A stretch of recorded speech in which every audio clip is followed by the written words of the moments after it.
ఓపీకి వచ్చే 5 out of 10 కిడ్స్‌కి problematic adenoid and tonsillar swelling ఉంటుందండి. దీంట్లో ఆల్మోస్ట్ అందరూ daily 1 or more forms of junk food తీసుకుంటున్న వాళ్ళే.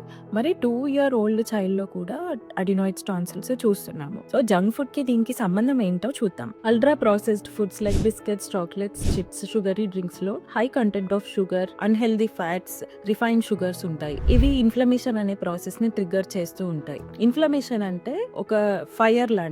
మనం ఇలాంటి ఫుడ్స్ డైలీ వేస్తూ ఉంటే ఆ ఫైర్ కి ఫ్యూయల్ యాడ్ చేస్తున్నట్టు ఉంటుంది. సో, ఇలా కంటిన్యూస్ గా క్రానిక్ లో గ్రేడ్ ఇన్ఫ్లమేషన్ జరుగుతూ ఉంటుంది. దీనివల్ల టాన్సిల్స్, అడినాయిడ్స్ అనేవి స్వెల్ అవుతూనే ఉంటాయి. వాటికి ష్రింక్ అవ్వడానికి అసలు టైం అనేది ఇవ్వం. ఈ ప్రాసెస్డ్ ఫుడ్ మన గట్ ని ఎఫెక్ట్ చేస్తుంది. బెనిఫిషియల్ బ్యాక్టీరియాని కిల్ చేస్తుంది. అండ్ చాలా రోజుల నుంచి ప్రాసెస్డ్ ఫుడ్స్ తింటూ ఉంటే గట్ లో లీకేజ్ అనేది జరుగుతూ ఉంటుంది. దానివల్ల ఇన్ఫ్లమేషన్ అనేది ఇంకా ట్రిగ్గర్ అవుతూ ఉంటుంది. అండ్ ఈ షుగరీ ప్రాసెస్డ్ ఫుడ్స్ తిన్నా కొన్ని గంటల వరకు మన నోట్లో మైక్రో ఆర్గానిజమ్స్ కి ఫేవరబుల్ ఎన్విరాన్మెంట్ క్రియేట్ అయ్యి అవి చాలా ఫాస్ట్ గా మల్టిప్లై అవుతాయి. అండ్ చుట్టుపక్కల ఉండే ఇమ్యూన్ రెగ్యులేషన్ కూడా డిస్టర్బ్ చేస్తాయి. దానివల్ల క్యావిటీస్ వస్తాయి అండ్ టాన్సిల్స్, అడినాయిడ్స్ కూడా ఎన్లార్జ్ అవుతూ ఉంటాయి.